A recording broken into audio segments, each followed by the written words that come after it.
ఈ రోజు జరిగిన జీహెచ్ఎంసీ బడ్జెట్ కౌన్సిల్ సమావేశంలో మల్కాజ్గిరి కార్పొరేటర్ శ్రావణ్ ఊరపల్లి రాష్ట్ర ప్రభుత్వ పనితీరును తీవ్రంగా ప్రశ్నించారు. ఆహనా పెల్లంటి సినిమా చూపిస్తున్నారని 3,300 కోట్లు అభివృద్ధి కోసం కేటాయించామని గొప్పలు చెప్తున్నారని, కానీ ఆ అమౌంట్ పీడీఎఫ్ అకౌంట్లో ఉంచారని, అవి ముట్టుకోవడం తీసుకోవడం కుదరదు అని బడ్జెట్ సమావేశంలో మేయర్ విజయలక్ష్మి సాక్షిగా విమర్శించారు. కాంట్రాక్టర్లు అప్పులు చేసి బిల్లులు రాక అవస్థ పడుతున్నారని ఆయన ఈ సందర్భంగా కార్పొరేటర్ శ్రావణ్ ఊరపల్లి తెలియజేశారు. మీరు పేజ్ నెంబర్ ఓపెన్ చేసి చూడండి, ఒకసారి మీరు పేజ్ నెంబర్ 52 ఓపెన్ చేసి చూడండి. సున్నా వచ్చింది, గుండు సున్నా. స్టేట్ ఫైనాన్స్ కమిషన్ గ్రాంట్ వచ్చిన పైసా గుండు సున్నా. మోటార్ వెహికల్ ట్యాక్స్ నుంచి వచ్చిన డబ్బులు ఎంత? గుండు సున్నా. Property tax property tax state government ఇవ్వాల్సిన ప్రాపర్టీ ట్యాక్స్ వచ్చిందంత గుండు సున్నా. గుండు సున్నా. ఇది స్టాంప్ డ్యూటీ పేరుతో 3,000 కోట్ల రూపాయలు ఇచ్చి స్టాంప్ డ్యూటీ మీద 3,000 కోట్ల రూపాయలు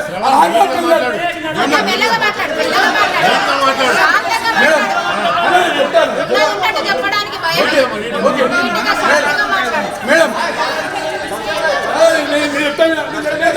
మాట్లాడి ఒకవేళ నేను తప్పు చెప్తే నన్ను కౌంటర్ చేయండి. నేను ఇప్పుడు ఇవన్నీ కాదు మేడం, ఇప్పుడు మొన్న మీరు రిలీజ్ చేశా అన్నటువంటి 3,030 కోట్లు స్టాంప్ డ్యూటీ అని చెప్పి చూసారు మేడం.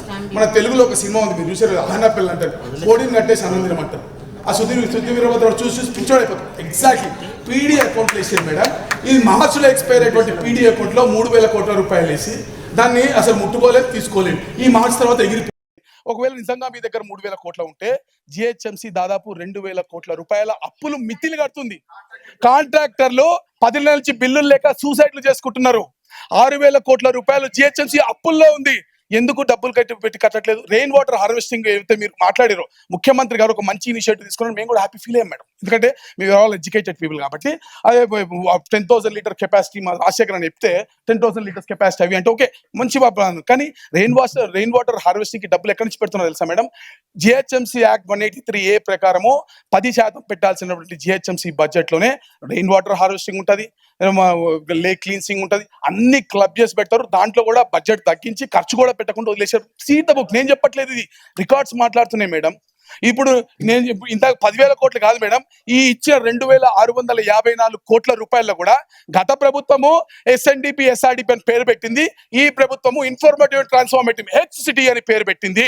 ఈ 2,654 కోట్ల రూపాయలు కూడా 854 కోట్లు మాత్రమే రియలైజ్ అయినాయి. 850. సార్ నమస్తే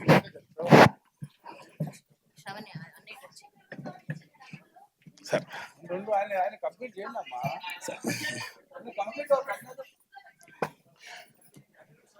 గత ప్రభుత్వము SNDP SRDPల పేరుతోటి ఏవైతే సేమ్ వర్డ్స్ కొత్త ప్రభుత్వం వచ్చింది కాబట్టి ఈ కొత్త సీసాలో పాత పచ్చడిని వేసి సేమ్ HCT పేరుతో ఇన్ఫర్మేటివ్ అండ్ ట్రాన్స్ఫార్మేటివ్ HCT పేరుతోటి 2,654 కోట్లు ఇచ్చామని చెప్పారు. కానీ ఇచ్చింది ఎంత మేడం? 850 కోట్ల రూపాయలు మాత్రమే.